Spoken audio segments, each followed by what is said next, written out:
Bom dia, sejam bem-vindos. Hoje eu queria falar um pouco, eu já falei aqui outras vezes, mas eu gostaria de falar um pouco mais sobre as cartas de Paulo na prisão. As cartas de Paulo na prisão são cartas de encorajamento, são cartas de motivação a adorar, a celebrar os dias, mesmo estando limitados ou presos. Paulo, com as cartas da prisão que foram Filipenses, Efésios, Colossenses e Filemão. Mesmo que Filemão tenha sido uma carta pessoal, é uma carta mais pessoal, ela reforça e mostra a importância do perdão e da renovação, mesmo nas situações difíceis, mesmo em situações onde nós ficamos tão impotentes, né? Existe a bênção do perdão e da renovação nos tempos difíceis. Filipenses relata a confiança e a alegria que nós temos em Deus. Paulo falava, olha, eu escolho pensar, mudar o meu tipo de pensamento. As minhas mãos estão acorrentadas, ele estava acorrentado de mão e pés, num lugar extremamente caótico, cheio de homens ali. Imagino que tinha até um mau cheiro muito grande, mas os meus pensamentos não estão presos. Se diz muito assim, né? Estude, estude, porque ninguém pode roubar o conhecimento de você. Pode roubar tudo, pode te prender, mas o conhecimento ninguém pode te roubar. Por quê? Pensamento é algo que ninguém pode conter. Então, por mais que você esteja limitado fisicamente, impotente fisicamente, a sua mente é livre. Você pode escolher olhar para aquela situação e pensar apenas no caos, na dor que você está sentindo, ou você pode pensar no que Deus pode fazer durante esse tempo de dor, durante esse tempo que você não pode fazer nada. Porque muitas coisas nos pegam de surpresa. Os nossos planos, eles podem mudar de repente. Mas Deus não mudou os planos dele a respeito de você e nem a respeito, com respeito a mim, simplesmente porque eu fui pego de surpresa. Eu preciso mudar estrategicamente meus planos, eu preciso mudar, me adaptar, mas Deus não precisa disso. Porque Deus sempre teve um plano certo para você. Deus sempre teve um plano para você. Moisés, o faraó estava ali, um genocídio com os bebês, matando todos os bebês. O plano de faraó era destruir todos os meninos, né? Mas o plano de Deus para Moisés era outro. O plano da mãe, Joquebede, de criar Moisés era de criar o seu filho, de vê-lo crescer ali. De repente, ela teve que mudar os planos. E ela colocando ele no cestinho, a esperança dela e o plano dela ali era que alguém o salvasse e talvez nunca mais ela o visse. Ela colocou ali em fé e o plano dela era, eu nunca mais vou ver meu filho, mas ele está protegido, Deus vai proteger. Mas Deus tinha outros planos para Joquebede. Deus não fez uma adaptação.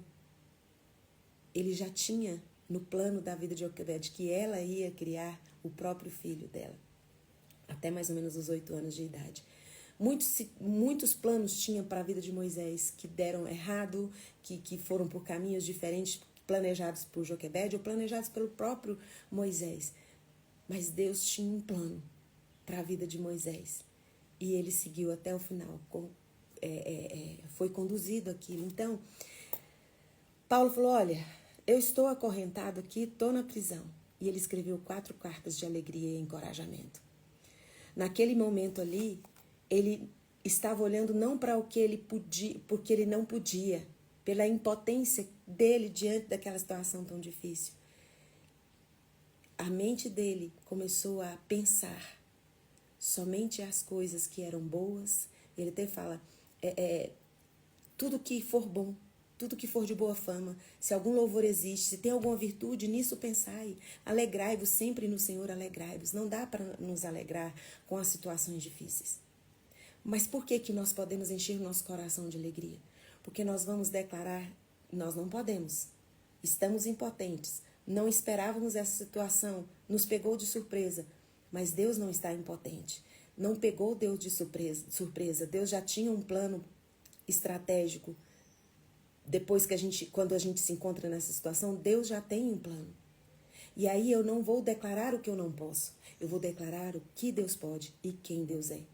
Eu não posso ficar o tempo todo declarando as minhas impossibilidades, declarando quem eu não sou, eu não consigo, eu não dou conta, tá difícil, tá. Essa é uma realidade que você já está nela. Não tem como mudar essa realidade agora. Porque para tudo tem um tempo, tudo tem um processo. Então declare quem Deus é. E declare o que Deus pode fazer. Então você vai se alegrar, no momento você vai se alegrar e adorar, não por causa da sua dor, mas por causa do Deus que transforma toda a sua dor em bem. Não existe nada ruim, nada difícil na sua vida que Deus não possa transformar em bem, porque todas as coisas cooperam para o bem daqueles que amam a Deus. E Filipenses é a carta, eu acho, mais bonita de todas elas. Eu acho Filipenses a carta mais bonita. Porque Paulo ali fala, eu estou preso, acorrentado, mas o meu pensamento é livre. E eu decido e eu escolho pensar só nas coisas boas. Deus tem algo para me dar de presente nessa minha tribulação. E eu vou me agarrar e me olhar ao que Deus vai me dar, não ao que as pessoas estão me entregando agora. Porque às vezes as pessoas estão te entregando coisas pesadas, críticas, palavras, mas Deus tem para entregar para você uma oportunidade de você adorar e descansar, porque você não precisa sofrer duas vezes. Porque quando acontece o mal na nossa vida, já é um sofrimento. E aí Jesus fala, vinde a mim todos vós que estáis cansados, sobrecarregados, e eu vos aliviarei. Tomai sobre vós o meu jugo e aprendei de mim, porque eu sou manso e eu sou humilde de coração. Jesus está dizendo, eu sou acessível a você e eu carrego o seu peso. E aí quando você começa a adorar, você vai tornando aquele ambiente que você está, faça um ambiente, um altar de adoração. E isso vai ser uma escola, um aprendizado, de onde você vai sair mais forte. Como Paulo, você vai poder dizer, eu aprendi. Eu entendi o mistério de Jesus. Eu entendi que a minha força vem no descansar. Eu falei sobre isso ontem, né? E hoje Deus mandou eu reafirmar para você. Paulo transformou os momentos dele de aflição em oportunidade de declarar a força de Deus. E declarar que a força de Deus é que faz descansar. A nossa fonte de alegria é inesgotável. A nossa fonte de alegria é Jesus. Ele é uma fonte inesgotável de verdade. O que você está vendo não é toda a verdade. O que você está entendendo não é toda a verdade, não é todo o contexto. Você está vendo a aparência, mas Deus vê o coração de todas as pessoas. Deus julga a intenção de todas as pessoas. Depois dessa live aqui, eu vou postar essa live. Mas depois dessa postagem, eu vou postar um vídeo do Gabriel Guedes. Eu não sei se vocês conhecem, ele é um adorador muito usado por Deus nesse tempo, né? E ele tem um testemunho dele que eu quero postar, é bem breve, para vocês assistirem. Gabriel Guedes, nesse vídeo, ele fala assim, a minha escola de adoração não foi nenhum seminário. A minha escola de adoração não foi nenhuma faculdade. A minha escola de adoração foi o sofrimento. Porque em 2009, numa consulta rotineira, o pai do Gabriel Guedes descobriu algo bem difícil na cabeça e passou por umas quatro cirurgias. E lá ele conta o testemunho, eu nem vou contar muito para vocês poderem assistir, mas o Gabriel Guedes fala assim, a nossa escola de adoração foi uma UTI, a nossa escola de adoração da nossa família foi a dor, foi o sofrimento de ver o nosso pai com diagnósticos de morte, diagnóstico de sequelas. Então, assim como o Gabriel Guedes fala, minha escola de adoração foi o sofrimento, é a mesma coisa que Paulo fala. A escola, eu não vou perder a oportunidade de adorar a Deus, porque nada que eu estou passando aqui pegou Deus de surpresa. Deus não teve que mudar os planos dele de última hora. O plano dele já estava, a providência já estava, tudo. E aí eu queria trazer para vocês, o povo de Israel teve um momento que eles foram cativos, né? Foram levados cativos lá de Babilônia. E eles não quiseram adorar, não quiseram cantar, não viram motivos para cantar. E lá no Salmo 37 fala a lamentação dos exilados. E a lamentação deles trazia neles um desejo de retribuição. Tomara que alguém pegue esse povo que nos prendeu e acabe com a raça deles, acabe com a geração deles. Eles estavam com aquele desejo de serem vingados, de retribuir toda a maldade que a Babilônia estava fazendo. E aí, lá no Salmo 137, fala assim, junto aos rios da Babilônia, sentamo-nos a chorar, com saudade de Sião. Nos salgueiros que lá existiam, pendurávamos as nossas harpas, pois aqueles que nos levaram cativos nos pediam para cantar belas canções. E os nossos opressores pedia para que a gente fosse alegre, falando, canta aí algum cântico lá da terra de vocês, canta aí alguma música lá do lugar de vocês. Como, porém, haveríamos de cantar as canções do Eterno numa terra estranha? E ali, se você continuar lendo o Salmo 137, você vai ver que o desejo ali maior deles era retribuição, vingança. Então, não é fácil adorar a Deus em momentos de dor, em momentos que a gente acha que a gente está sem força, impotente. É muito difícil. A vontade nossa é que as pessoas que nos colocaram neste lugar de dor paguem. Nós ficamos ali presos nessa mágoa, nesse rancor e temos um segundo sofrimento. É sofrer duas vezes. Quando a sua boca declara limitações, quando a sua boca declara o que você não pode, quando a sua boca declara só o que os outros fizeram contra você, é um sofrimento duplo, porque você sofreu quando foi injustiçado, quando você chegou nesse lugar de dor, você já trouxe um sofrimento. E quando as suas declarações são afirmações do que tudo que você está passando, você vai sofrer novamente e novamente, e fica ali um ciclo de dor. E o que Paulo está dizendo é alegrai-vos sempre no Senhor. Não tem como a gente alegrar com desgraça, na desgraça, na dor. Não tem. Mas Paulo fala, alegrai-vos no Senhor, porque Ele está trabalhando. Nunca se ouviu, nunca se viu, nem jamais penetrou em ouvido humano um Deus que trabalha para aqueles que o amam. Só o nosso faz isso. Ele está trabalhando. Então, Paulo fala assim, você pode chegar diante de Deus, pode declarar suas limitações para Deus. Declara suas limitações para Deus. Fala, Deus, eu não dou conta, eu não consigo, mas eu estou com o meu coração, com toda a expectativa de que o Senhor está fazendo. Deus não tem problema em ouvir sua raiva. Você não, mas Deus é santo, eu não posso falar com raiva com Deus. Pode, porque Deus, Ele é seu Pai. Ele te ouve, você pode chegar diante dele com seu coração cheio de dor, de mágoa, de raiva. Despeja tudo ali diante de Deus, porque você vai estar buscando o seu descanso e a sua alegria no Senhor, não na situação. Aí Paulo fala assim, depois que ele fala alegrai-vos no Senhor e fala para mudar os pensamentos, ele fala assim, não andeis ansiosos. Não fala fiquei, não fica ansioso. Ficar ansioso é algo normal. Você ficar ansioso, eu fico ansioso, mas não anda de todos os dias essa ansiedade fazer parte do seu café da manhã, do seu almoço, da janta, do lanche. Ansiedade, mágoa, rancor. Não andeis, não deixe isso durar, porque o único que pode durar para sempre é a lealdade e a fidelidade do Senhor. Essa sua ansiedade, o motivo dessa sua dor vai passar, não tem eternidade numa dor. Uma hora ela vai cessar. E você pode viver um descanso nesse período, confessando tudo isso. Não andeis ansiosos. Antes, sejam conhecidas diante de Deus através da sua petição e ações de graça. Você pode chegar diante de Deus, desatar o saco, como diz lá em Goiás. Falar tudo que está engasgado aqui. Mas depois você pode agradecer, porque crendo que você já recebeu, que Ele já te respondeu.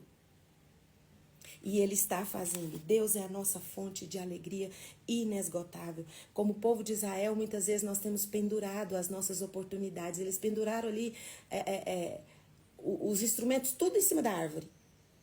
Falaram, não vamos cantar, a gente não tem motivo para cantar.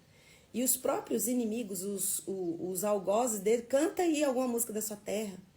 Eles perderam a oportunidade de declarar para aquele povo ali quem Deus era e o que Deus podia fazer. Tipo assim, vocês estão aqui nos prendendo, nos colocando cativo, mas isso aqui não vai durar, porque o nosso Deus já nos tirou de coisas piores.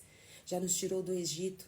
Nosso Deus já nos livrou de picadas de serpentes. Nosso Deus já livrou o nosso povo de tantas outras coisas. Ele vai nos livrar desse tempo aqui. Então, muitas vezes o nosso plano é de estar ali lamentando. A gente não vê motivo para agradecer, não vê motivo para cantar. O nosso motivo não é a nossa dor. O nosso motivo é o nosso Deus. O nosso Deus é o nosso motivo. Enquanto Deus não for o motivo da sua alegria, do seu descanso, você vai viver ciclos de dores intensas. A sua mente não vai parar, a sua mente não vai descansar.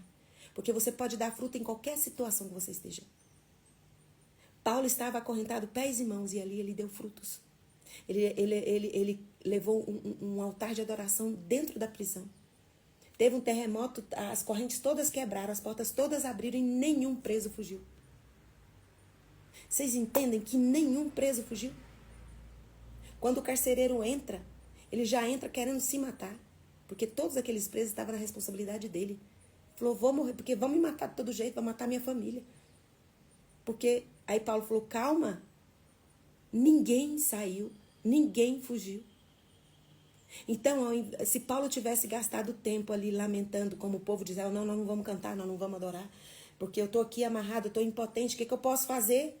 A sua mente está livre para você adorar e declarar.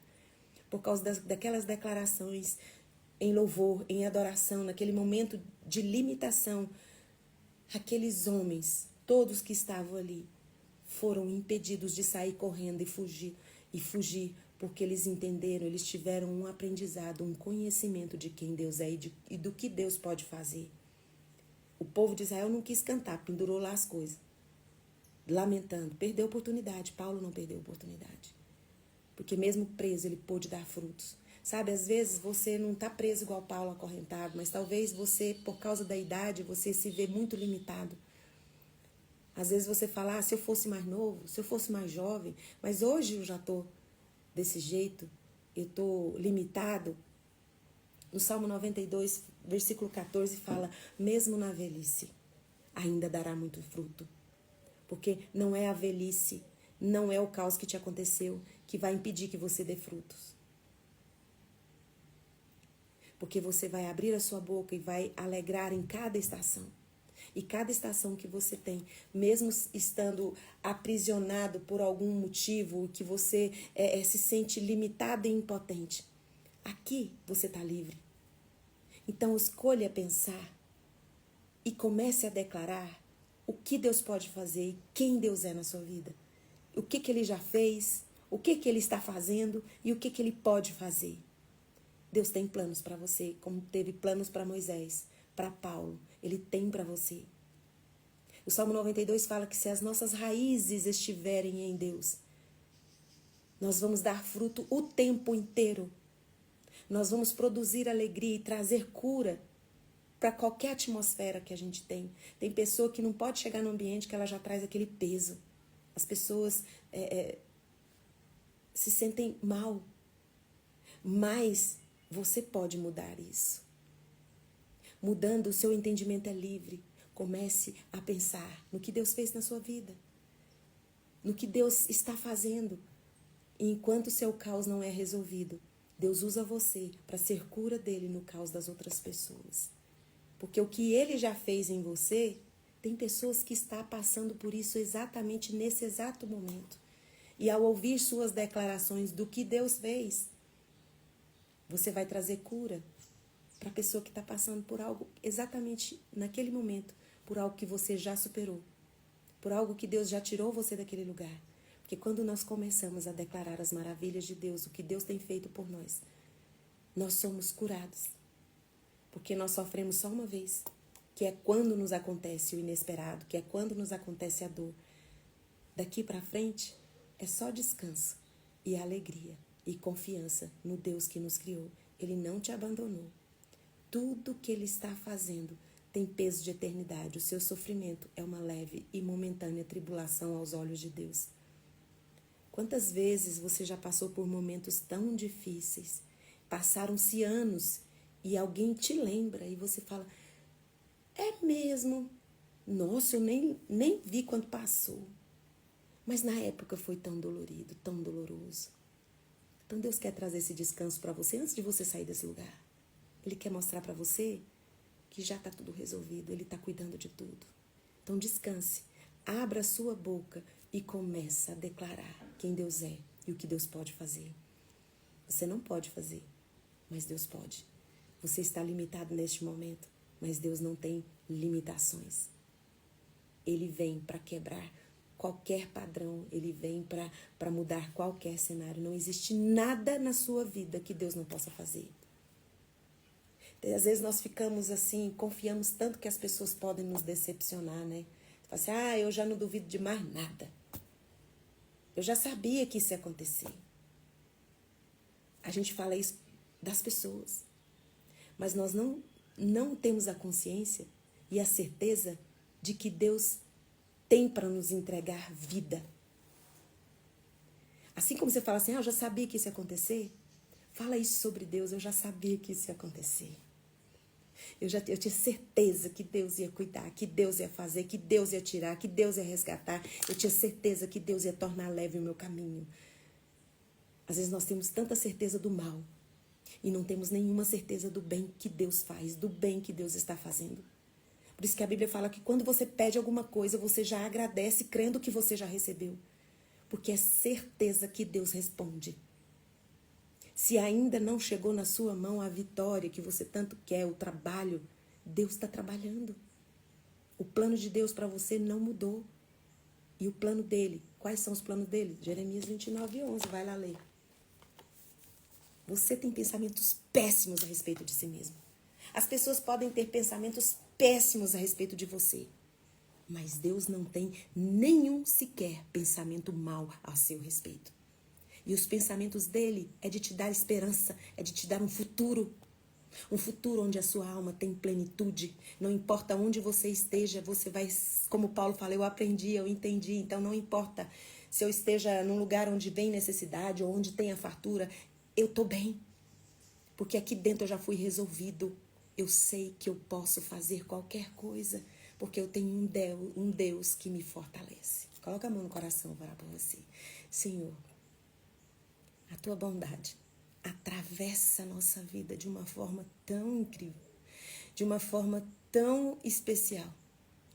A tua bondade e o teu amor estão tão presentes na nossa vida.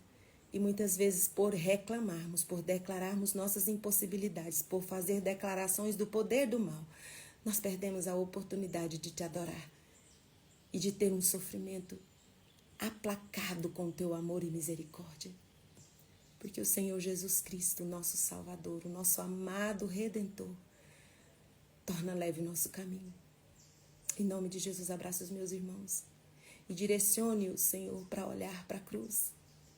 Porque o Senhor Cristo de Nazaré derramou vida, derramou o seu sangue tão precioso para que nós parássemos de empurrar nossa vida com a barriga, para que nós parássemos de sobreviver, de viver de migalhas.